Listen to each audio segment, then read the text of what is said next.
Welcome, welcome to another Monday night edition of Plugged In. I'm back again. Sorry about that, but what can you do? He's on, the other guy, Al, is on holidays. Again. Comes one night and then he's gone. What, 3 weeks, 4 weeks you said? 3 or 4 weeks, yeah. Enjoy yourself, Al. It's certainly nice to be able to work 4 weeks and get 4 weeks off every 4 weeks. I'm jealous. Hey, all kinds of interesting things to talk about we do, tonight. yes. First of all, Premier Mike Harris was in town, and he actually was at the Rotary Luncheon this past Friday. Local media had several questions to ask Premier Harris during the media scrum.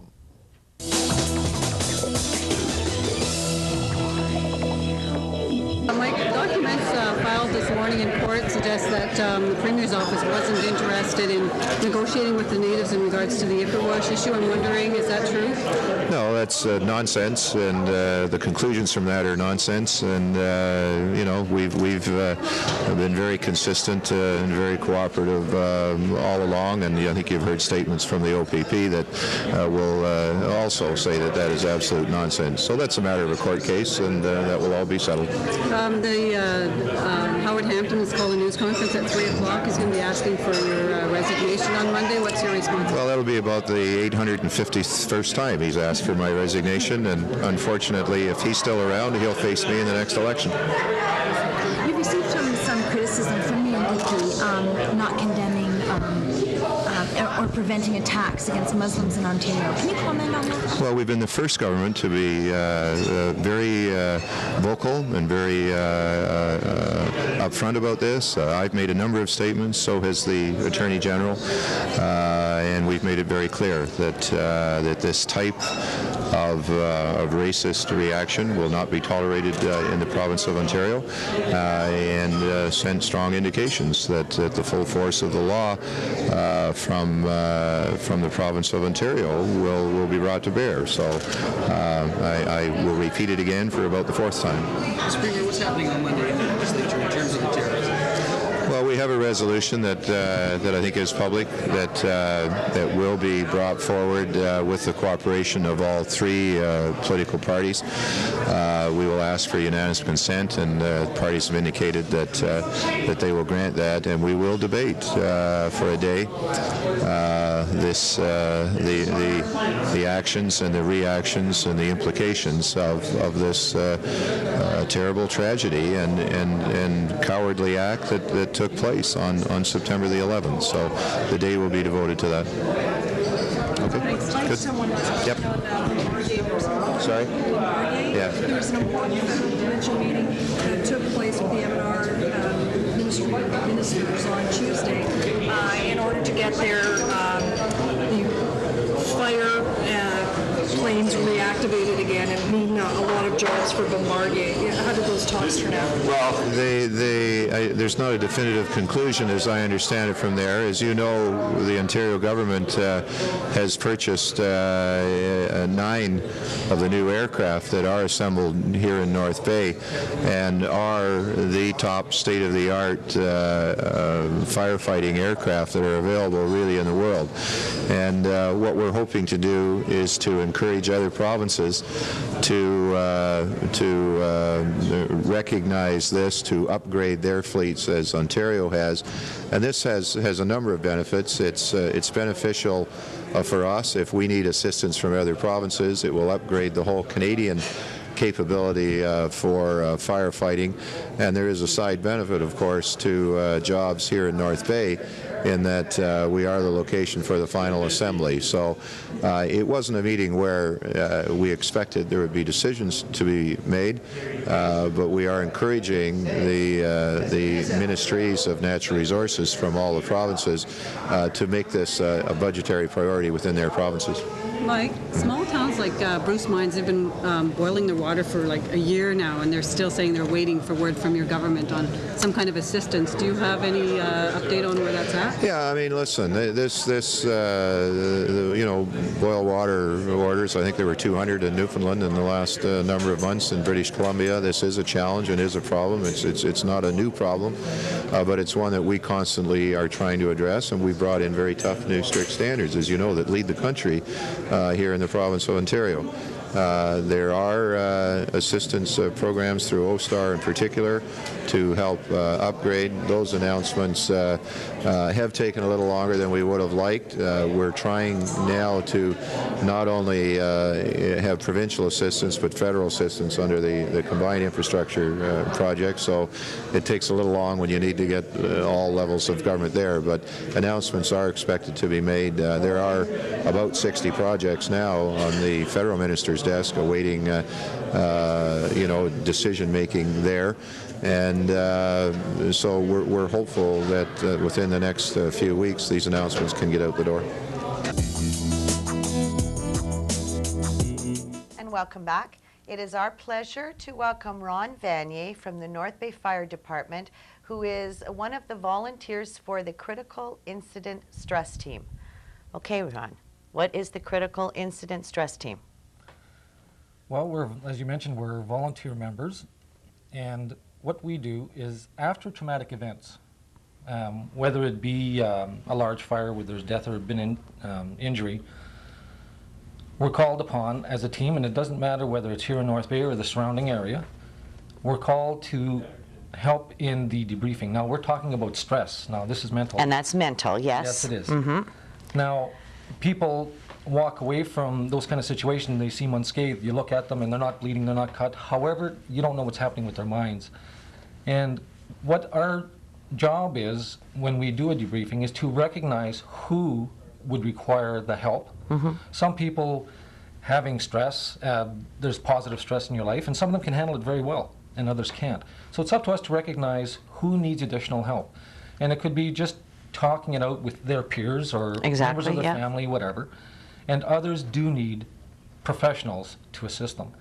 And we generally have a referral list of who they can be referred to, and we try to keep the cost minimal to no cost for them. That's right.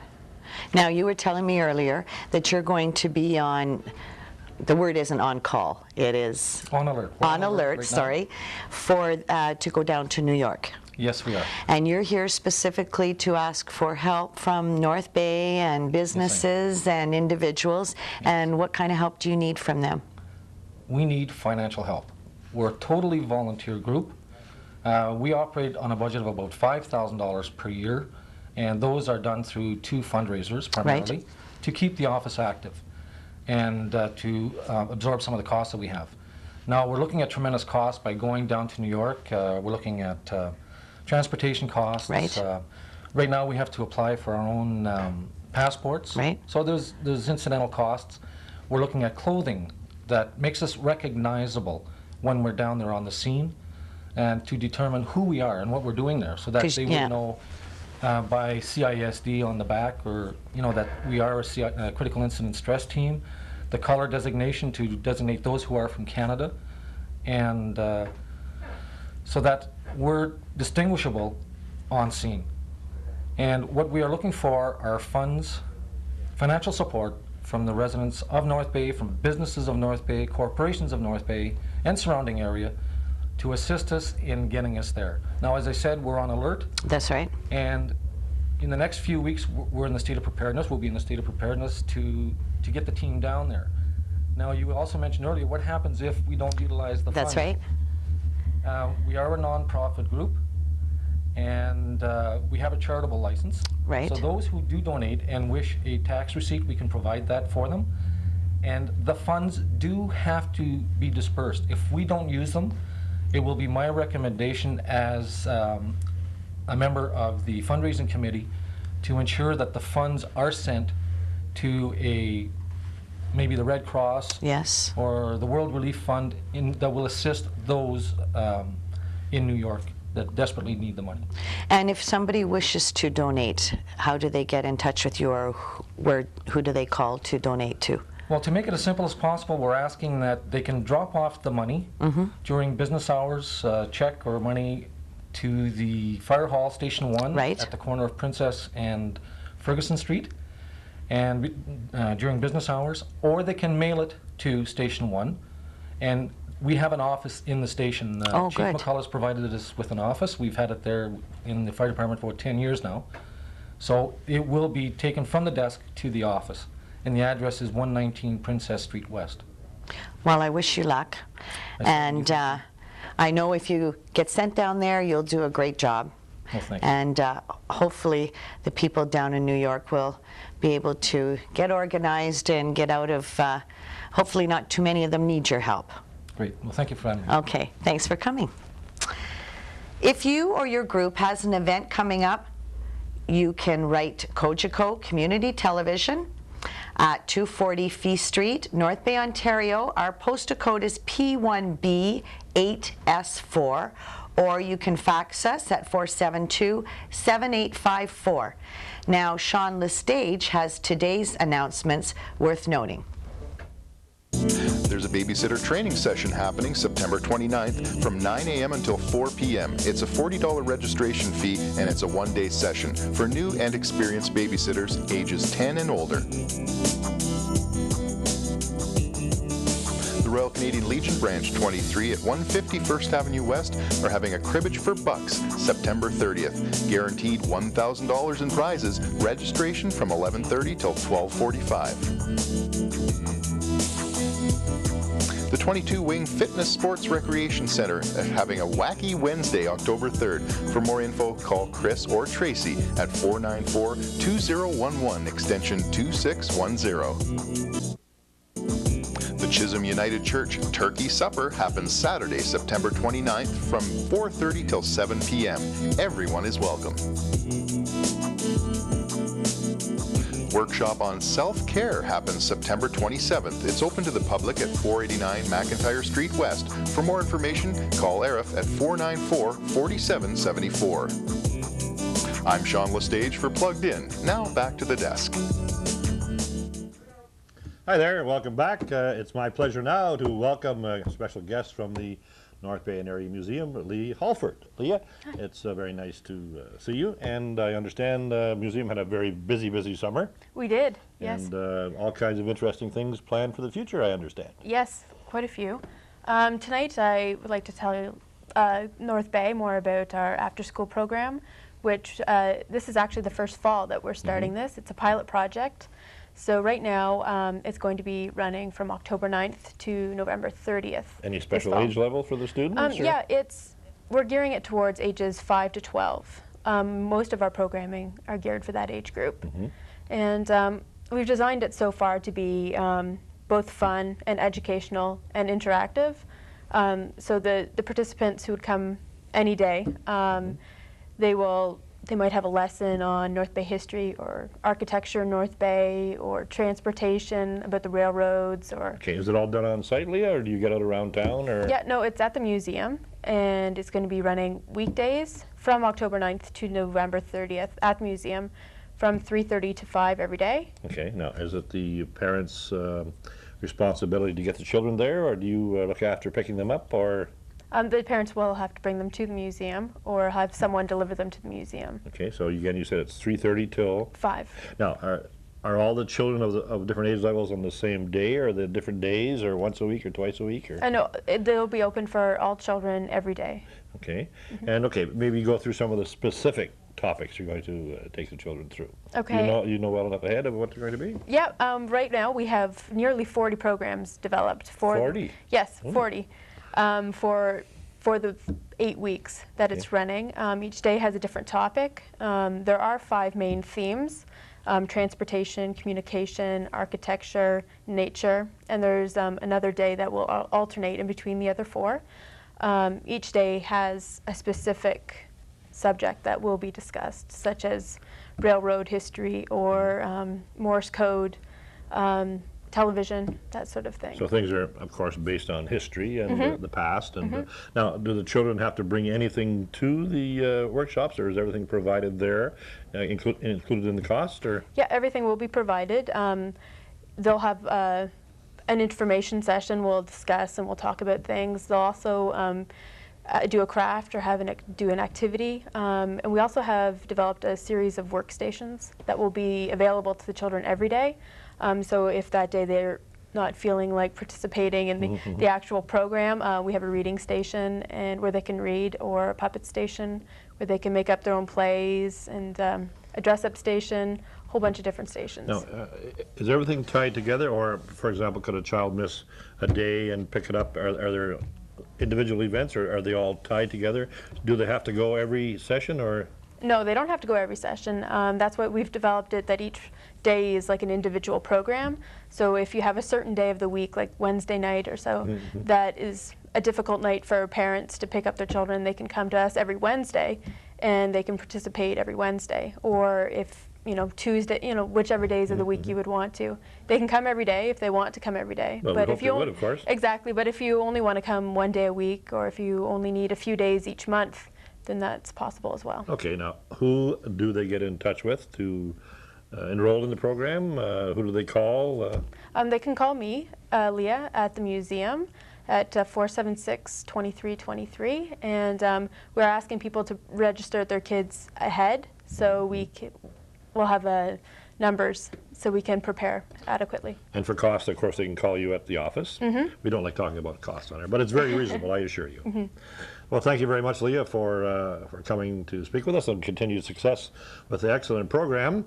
And the art scene in North Bay is alive and well, thanks in part to the excellent work of the Whitewater Gallery.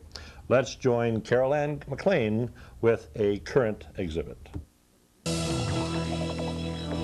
By day, he's a mild-mannered art teacher, but at night, he produces the art your mommy warned you about.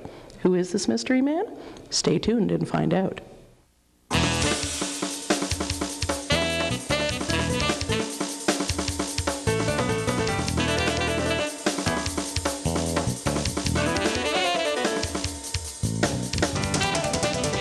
We're here with John Weiss, the artist who produced these amazing canvases behind me. Now, John, how many years have you been producing art like this? I've been doing art, well, when I was a little kid, I did art all the time. Some mother was really worried that I was so tired, or, so quiet. And she got one of my finger painting art things as a kid into the Wiesbaden Children's Museum. And I just took art classes in Toronto, commercial art classes, and drawing and painting fine art at OCA. And I took other courses as well to enhance drawing skills, or, visual skills, or photography, etc. Right. Okay. Now, one of the things that you notice, apart from these blazing colors, is the immense size of some of your canvases. Is there any particular reason you work in such a large scale? I have bare walls at home, and I stretch canvas over top, and that's my wallpaper. So I start by blobbing on colors and build it up in layers, and the next thing you know, I have a canvas. And if I really want to work quickly, I can do a canvas this size in like 3 days. Right. And I enjoy, it's just as easy to work large as it is small, intricate detail and sketching. Now, I understand that you studied with Heather Cooper, as I remember you mentioning, at the Ontario College of Art, was it? I went to OCA in the 60s, so that was like when the majority of us were under 25, as the youth is right now. So it was like Youthquake, which it should be coming up real soon with that age group. But she did a course, but she was, I think, a student there at the same time. But I've been to a workshop at Heather Cooper's, and I learned from Heather Cooper to keep your original and give reproduction rights to your work, because you can never replace the original of your work. Yeah. One of the things that I find really fascinating is this area that looks kind of like an altar. So can you tell us a little bit about your intent with this? This kind of work is called an installation, where you have 3D objects and collages and different items, in this sense skulls and feathers, and on the right side it sort of enhances the northern environment in which we live in, and nature that we sometimes take for granted, and on the left side the shells and things from the Amazon, the bright colored insects that's slowly being mowed down by society and greed. And then as you rise up, it's part of the canvas, so the colors from below and the 3D objects are reflected in the painting. I like doing a combination of both, installation and canvases. Yeah, it certainly brings it to life, which I think could definitely be said about all of your works. And then people recognize things, and oh, I had one of those, and oh, I had found one of those, or I just saw one of those on the road, or that kind of thing. You know, so it just brings awareness of nature back to us northern folk, which is very good. I like that. Right. Okay. Thanks for talking to us today, John. Thank you very much, Caroline. Thanks. John is a fascinating and gifted artist, but one of the neatest things about him, since I've known him for a while, is the way that not only does he produce art, but he actually becomes part of his art. This picture that we'll show you here is a picture of the outfit that John was wearing at the opening of this show, which is in reference to one of the pieces of the art that he has produced. And it's based on the outfit and headdress of a New Guinea Highlander, which he's featured in one of his pieces of work. And so, I'll tell you, boy, if you don't come to the art show openings here at the Whitewater, you miss some amazing stuff. So, if you'd like to have a look at this show, perhaps without John, all dressed up, the show will continue until September 29th here at the Whitewater. I'm Caroline McLean for Plugged In. Now back to the studio. During the break there, Bob, you were telling me that you have somebody very important that did something very important. Yes, that she's very disappointed that her name wasn't mentioned in the local media. That was my lovely wife who, believe it or not, raised more money than anyone else for the Heart and Stroke Walk, $563, and she was very pleased. And we won a hideaway weekend for two at a local resort, which I probably can't plug, but our congratulations to my dear wife, Nicole, who just walked her little heart out on the weekend. And you know, Nicole, you don't have to bring him. You can bring me. It's okay. I didn't know you were going to ask me about that, about Claudette's 50th birthday. Good friend of mine, Claudette Crochet. Claudette, this is the lady who made the picture for your chest. So happy 50th birthday, Claudette, who's going to be 50, would you believe, 50? On the 27th, and she's just a lovely lady, and she's a scrub nurse in the hospitals, and that's why everybody in North Bay is so healthy, because she scrubs so well. Well, so we've just been told we have to go to the next story, so we're going to go to the next story. The North Bay Carousel has come a long way this past year. Alan Cunningham dropped into the new North Bay Mall for a visit with Edna Scott. For the past 2 years, the citizens of North Bay have been watching with interest as our carousel has been progressing. We'd like to have an update, and to do so, we're going to step inside this work area here at the North Bay Mall.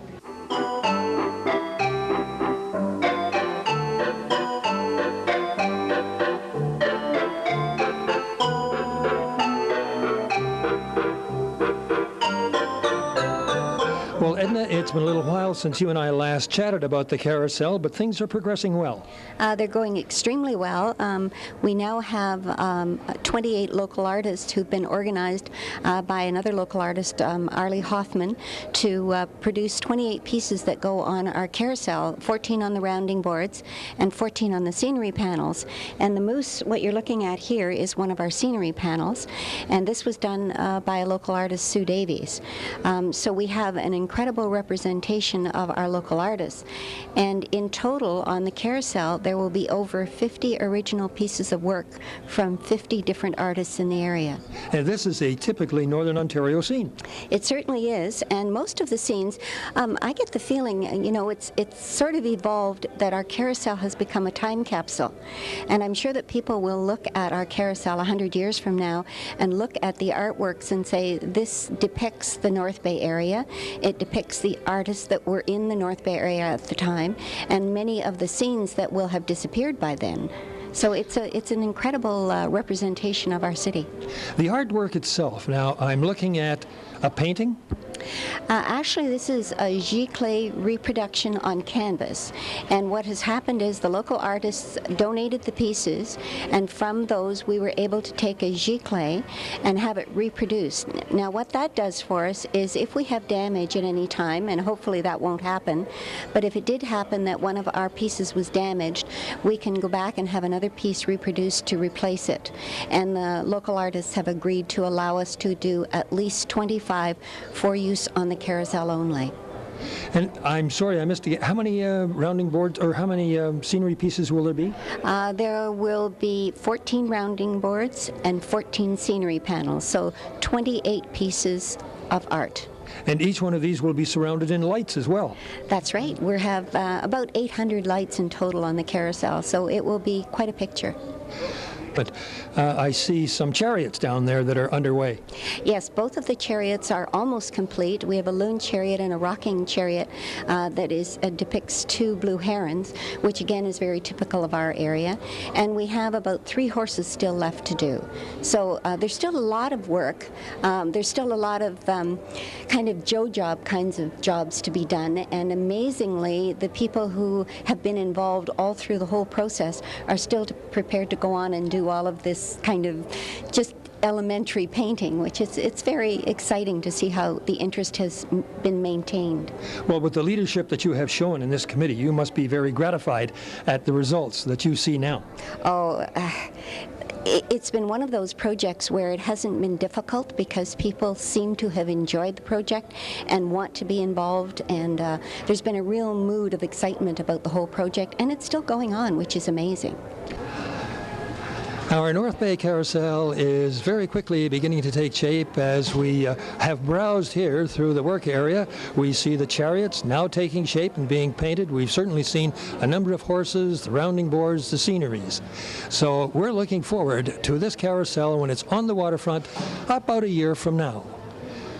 For Plugged In, this is Alan Cunningham.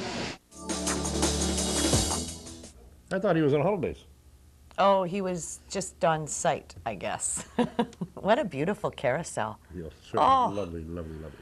Hopefully it'll get up next summer. Right on.